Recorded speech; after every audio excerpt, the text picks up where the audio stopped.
ପ୍ରତିକାର ପରିସ୍ଥିତି ସୃଷ୍ଟି କରନ୍ତୁ ନାହିଁ। ଯିବା ଆସିବା ରାସ୍ତାରେ ଦୟାକରି ପୀଡ଼ା ହୁଅନ୍ତୁ ନାହିଁ। ପୁରୁଷ ଧାଡ଼ିରେ ପୁରୁଷମାନେ ଏବଂ ମହିଳା ଧାଡ଼ିରେ ମହିଳାମାନେ ଧାଡ଼ି ବାନ୍ଧି ମାଆଙ୍କ ଦର୍ଶନ କରନ୍ତୁ। ଦୀପ ଜାଳି ଦୀପ ଲଗାନ୍ତୁ।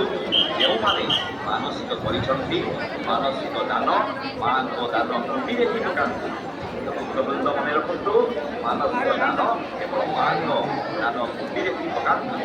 ଯାତ୍ରା ଉପଲକ୍ଷେ ଯଦି କିଛି ଅନୁଦାନ ଦେବାକୁ ଚାହାନ୍ତି ତାହେଲେ ଦେଶୀ ବିଜ୍ଞାନଙ୍କ କାର୍ଯ୍ୟାଳୟରେ ପରୀକ୍ଷା କରି ରସିଦ ନେଇପାରିବେ।